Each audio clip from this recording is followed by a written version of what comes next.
everyone, welcome to another segment of Barely Inbounds. Hey Dave, we're in Minnesota. Oh, it's a beautiful day, Sal. We're standing up near the 9th green. I just saw Tim Clark come off after a practice round, and it's the golf course is playing really long because they had a lot of rain. It's soft out there. It's going to be a slog. Well, before we get to Hazeltine and the PGA Championship, we have some notes to talk about Bridgestone. Hey, Tiger misses the cut, and then what does he do? He wins 2 in a row. What'd you think of that? Well, I mean, Tiger is Tiger. I think probably the more interesting thing was him calling out John Paramore, the European Tour official, for putting those guys on the clock. But they were, 18 minutes behind or whatever. Everybody moans about slow. Oh, come on. You know what? About slow play out there, and then finally somebody decides to call somebody out, and geez, it disrupted the competition. Dave, okay, just to set what happened. On the 16th tee, John Paramore came up to Padraig Harrington, who had a one-shot lead on Tiger Woods, and said, hey guys, you're on the clock, you're way behind. And what happened was, Tiger even said that Padraig's game just was not the same after that. He hit some indifferent shots, and he made triple bogey. So they shouldn't have been 18 minutes behind. But you know what? It's a championship. You don't do that on the 16th tee. You got 2 holes to play. Only one's on the golf course. Let them slug it out. Don't be a facet. Would all of a sudden, somebody come out in the middle of a baseball game? Would Bud Selig come out in the middle of a baseball game, which I guess he kind of did at the All-Star game once, and say, hey guys, time out, But you know what? But you know what happens on this? Finally, somebody calls out Tiger, or at least Tiger's group. I mean, it's more Patty than it was him. But now, and he raises hell about the thing, and it's not going to happen again. So they'll play even slower now, I think. Well, you know what? No matter what, we know that slow play is a problem. It's not really Tiger. Tiger's pretty fast. Padraig is has the turtle effect. Yes, he is. Turtle effect. What you think of Tiger's game? Both at Buick and at Bridgestone. Well, obviously, you win twice. You're playing well. I think it's interesting though that. Tiger did have a couple little hiccups down the stretch, and those things that have plagued him in the major tournaments. But he was 13th hole, he hit it way right, and it comes back and goes in the middle of the fairway. And what does he do? He still makes bogey. He hit a bad drive on 16 too, the one that ended up with the big swing. But when the other guy makes 8, that makes some of those mistakes make a little less effective. Well, you know what? It's Tuesday afternoon at Hazeltine National, and what's really amazing is we saw Tiger Woods. He came straight from Firestone, straight here, was on the course on Monday, was on the course today. We assume he's going to play probably 9 holes in the morning tomorrow. We're not sure. I don't know. I don't think he's going to play that much. In fact, I think he said that he's not going to play at all. He's just going to come out, practice a little bit, work on some things he needs to fine-tune. He's been playing a lot. I don't see him out there walking up and down these fairways for even 9 holes. Well, what do you think of this whole thing of Tiger playing 3 in a row? I think it's great. It's about time he played 3 in a row. I think one of the issues was that he hadn't played enough, so he wasn't tournament sharp. And the other thing, going back to the beginning of the year, the Finch was trying to get guys to play more often. Well, 3 in a row, that's a good thing. It's a good golf league team to be out here more often.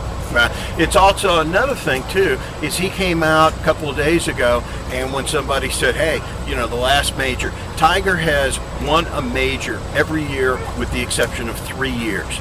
And he didn't win in '98, he didn't win in 2003 and 2004, and everybody's going, hey Tiger, you don't have your major yet. And what did Tiger say? Well, apparently he said that it's not that big a deal. Not apparently, he said it. It's not that big of a deal. He made a big deal after he always tells people, hey, it's the majors that really count and everything. What did he say? Well, I've won 5 times out here. Is that what he really meant, though, Sal? Do you think he was just saying that just to put some of the the talk behind him or whatever? That's what I'm getting. Really Thank you, Dave. Thank you, Dave. You finally said what I wanted you to say. Is that do you think Tiger's a little scared that maybe he can't do the deed this week at the PGA Championship? No, I think he's really confident, and that's just a smokescreen. Well, the golf course is playing really great. It's amazing. I wasn't here in 1970 when they had the U.S. Open, but, I've heard stories from Bob Rosberg, from other players. This was a cow pasture. Matter of fact, I think, what was the famous line Dave Hill said about this golf course? Yeah, was a cow pasture, I believe that's what he called it, and was fined by the USGA on that. But you know, hell, that was 30-some years ago. So but they've drastically rechanged this golf course. Every hole is different, and it's a gem. It's probably one of the top 10 golf courses in the country, the way it is. I don't know about that, Sal. I think you're stretching that one. For a major championship, absolutely. Yeah, well, that doesn't rank it anywhere. Well, maybe not for you and I, but you know, it's a golf course that's the players really like a lot. The PGA of America have it set up perfectly. You know, they had a lot of rain over the weekend. Matter of fact, they washed out a couple of bunkers, which they fixed and things along those lines. So the golf course is going to play really... It's a long, tough golf course. I think a long hitter is going to win this thing. You? No, I think, you know, complete opposite. I think that every time we say a long golf course and long hitters are going to do well, you know, you have somebody like Rich Beam sneaking in here and winning, you know, or somebody short, you know, Mike Weir or you know, Zach Johnson or something along those lines. So, you know, I don't know. Let's just say, you know, let's have some picks. Let's say that, you know, Tiger's going to win. So let's pick for second place. Who do you like for second place? Latif Guzzi. Why? You know, well, because he's been playing great all year. He's had 4 or 5 near misses. He did win once, lost in a playoff at the Canadian Open. You know, he's due to win a major again. Well, you know what? I kind of like Stewart Cink because of the fact that Stewart Cink, you know, he got his monkey off the back at the British Open by winning a major. He's free and clear to freewheel it. He played really good towards the end at Firestone. I like him. How about another pick? Who else do you like? I'm going to go on Angel Cabrera because I am going to go somebody who takes it deep. Somebody who's been playing well. You know what? Finished 4th, I believe, at the Bridgestone last week. The Masters champion. There's no reason he can't win 2 majors this year. And of all the top players, he's made the cut in all the majors this year. I kind of like Phil Mickelson. Yeah, I'm sentimental. I know he's been through hell the last, you know, the whole summer and things along those lines. He didn't play very well at Bridgestone. He had a tie for 58th, I think. But if you look back at the record at Memphis, he tied for 59th and then finished 2nd at the Open.